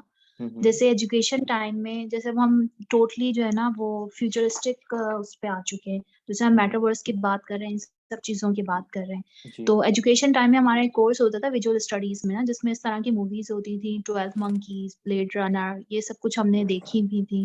बट जी उस टाइम समझ में नहीं आती थी। बट अब जिस तरह आपकी जो बातें मैं उसको जॉट डाउन कर रही हूँ उसके साथ, तो वो एक मेटावर्स और एक फ्यूचरिस्टिक का चीज थी जो वहाँ दिखती थी ना। जी तो उसमें बीइंग एन आर्किटेक्ट एक रोल होता था कि जिस तरीके के मूवीज में भी दिखाया जाता था कि आर्किटेक्ट्स हायर किए जाते थे जस्ट फॉर इमेजिनेशन ना। एग्जैक्टली, ब्लेड जैसे रनर मैट्रिक्स में, में या 12 इंसेप्शन मंकीज में। में, मैट्रिक्स में, इन सब चीजों के जी, अंदर ना। तो इंसेप्शन में भी उसी वो से जो रिलेटेड आर्किटेक्ट्स को करते हैं, जो ड्रीम एग्जैक्टली कि प्लान उसने करते हैं। जी। ड्रीम प्लान करा था उसने पूरा। हम्म तो वो उस चीज को लेके अब मैं उन चीजों को जो है ना बिल्कुल जॉट डाउन कर सकती हूँ, चीजों से जो उस टाइम आज से 10 साल पहले समझ में नहीं आती थी कि हमें क्यों दिखा रहे हैं या हमारा इसमें क्या रोल है, हमें तो जस्ट एक डिजाइन करनी है ना। तो जी बेसिक के अलावा अब मैं एडिशनल स्किल्स की बात करूँ, अगर मैं इन चीजों को फ्यूचरिस्टिक चीजों को अप्रोच करना चाहूँ, हम्म मतलब apart from my basic skills के डिजाइनिंग ये सब चीजें 3D, तो मुझे क्या स्किल्स पे फोकस होना चाहिए? क्योंकि 3D is something else, hmm 3D making और ये सब तो अलग देखिए, है ना। आपकी बट अगली अगर स्किल ही हम ब्लॉकचेन है। आपकी अगली स्किल ही ब्लॉकचेन है, क्योंकि आपने देखा है हम्म कि किस तरह से एनएफटीज क्रिएट हो रहे हैं। ठीक है, और हम्म उनकी क्या गेम प्लानिंग चल रही है। लेट्स से आप हम्म जो है ना, आप पाकिस्तान का एक मैप बनाती हैं और बड़ा डिटेल्ड मैप बनाती हैं। पाकिस्तान तो चले बहुत बड़ा हो जाएगा। आप सिर्फ कराची हम्म, यूनिवर्सिटी का एक मैप बनाती हैं, सारे डिपार्टमेंट्स बना ठीक है। दिए आपने, उसमें सारी क्लासेस बना दी एंड एवरीथिंग। उसको आपने हम्म डिज़ाइन कर लिया, उसको आपने 3D जो है ना 3D डिज़ाइन भी कर लिया। उसके बाद व्हाट यू हम्म नीड कि अब आप इसको ब्लॉकचेन में किस तरह से इंक्लूड करेंगी so that it becomes N NFT, और जिसको आप हम्म सेल कर सकेंगी। फॉर एग्जांपल आप कह सकेंगी जी कराची यूनिवर्सिटी में कोई एक डिपार्टमेंट का नाम बताएं मुझे, जैसे फॉर एग्जांपल जी कंप्यूटर साइंस डिपार्टमेंट है, यूबीआईटी की जो बिल्डिंग जैसे है कि ना। विजुअल स्टडीज मेरा अपना हाँ, डिपार्टमेंट था जिसके विजुअल हम लोग स्टडीज का डिपार्टमेंट जो है ना, मॉडलिंग कर चुके हैं, वो जी मतलब फिजिकल भी कर चुके हैं और भी बहुत सारी दूसरी हाँ, मॉडलिंग। आप उसको एनएफटी पे अपलोड करें, मेटावर्स पे आपने जी उसको अपलोड कर दिया, और आपने कहा कि जी ये हम्म मेरी क्रिएशन है, और जिसको ये परचेज करना है हम्म ना, वो फॉर एग्जांपल विजुअल स्टडीज का जो डिपार्टमेंट है, वो मैं इतने $1000 का हम्म सेल कर रही हूँ, तो इफ एनीबडी इज इंटरेस्टेड हम्म, वो परचेज कर ले। ठीक है, हो सकता है कराची यूनिवर्सिटी वाले ठीक। खुद आपसे परचेज कर लें, या हो सकता है कि जी, हम्म जस्ट मैं एक एग्जांपल दे रहा हूँ हाइपोथेटिकल। या आप ये भी कर हम्म सकते हैं कि जी आपने कायदे आज़म का मजार बना के उसकी एक एनएफटी बना के हम्म रख दी। अब कोई कायदे आज़म से इतनी मोहब्बत करता है कि वो उसका एनएफटी लेके रखना चाहता है मजार की, हम्म वो ले सकते हैं। या फिर आप बात कर सकते हैं कि जी मैंने आईफिल टावर बना दिया या स्टैच्यू ऑफ लिबर्टी बना दिया। ठीक है, और उसको फिर आपने एनएफटी में कन्वर्ट करके, अभी कल ही किसी ने न्यूज़ शेयर की थी कि एक छोटा सा किसी ने शिप बनाया है पिक्सेलेटेड टाइप का, और वो भी पता नहीं कितने 47,000 का सेल हुआ है। इसमें आपने यही रिसर्च करनी है कि आपने एक तो पहले ब्लॉकचेन, दूसरा ये एनएफटीज पे थोड़ा रिसर्च करें। इनफैक्ट ये जो मुबीन है बेकार फिल्म्स वाले, उसने भी अपना एनएफटी बना के लॉन्च किया है। ठीक है, वो जो हम्म एक अंकल मीम आए हुए थे, वो जो मीम बड़ी बनी थी, वो जो एक आदमी एक कमर पे हाथ रख के खड़ा हुआ है, डिसअपॉइंटेड मैन करके, रेड कलर की कोई जैकेट सी हम्म, पहना हुआ है, उसने अपने एनएफटीज लॉन्च हाँ किए हैं। एग्जैक्टली। उसने अपने एनएफटीज लॉन्च किए हैं, उसको स्टडी करें कि how are they launching their own NFTs, वो अप्रूव कौन कर रहा है, किस मार्केट में अपलोड किया जाता है। तो जितना ज्यादा आप उसको स्टडी करेंगे उतना ज्यादा आप इनको बना बना के अपलोड कर सकते हैं। ठीक है, फिर वो सेल होते हैं तो नहीं ये होते, दैट्स अ टोटली तो ये डिफरेंट। एनएफटीज तो हम किसी भी मतलब जैसे सिटी में, जैसे अभी मैं सऊदीया की बात करूँ तो सिर्फ पाकिस्तान की तो नहीं ना, हम यहाँ की चीजों को भी टारगेट कर सकते हैं। हाँ हाँ, ऑल सऊदी ओवर अरब दी की जो वर्ल्ड, चीजें ऑल हैं, over the world. Building even world चल रहा है आप ना अपनी ये। इमेजिनेशन भी यूज कर सकते हैं। आप बोलें कि जी आपको पता है सबसे ज्यादा पॉपुलर एनएफटी क्या चल रहा है? सबसे ज्यादा पॉपुलर एनएफटी एक बंदर चल रहा है।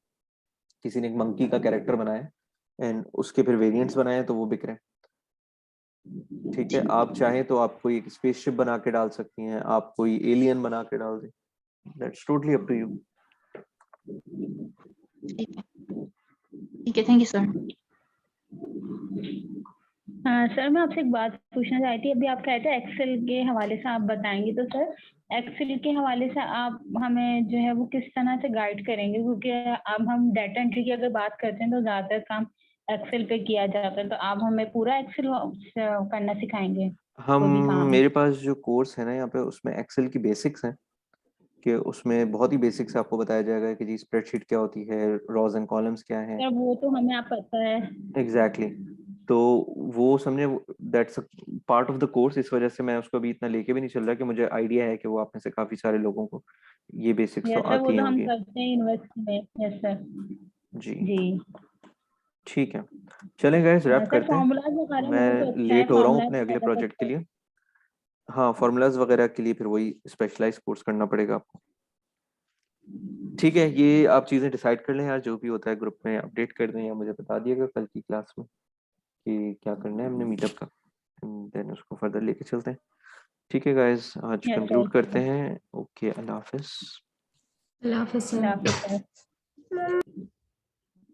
अल्लाह हाफिज।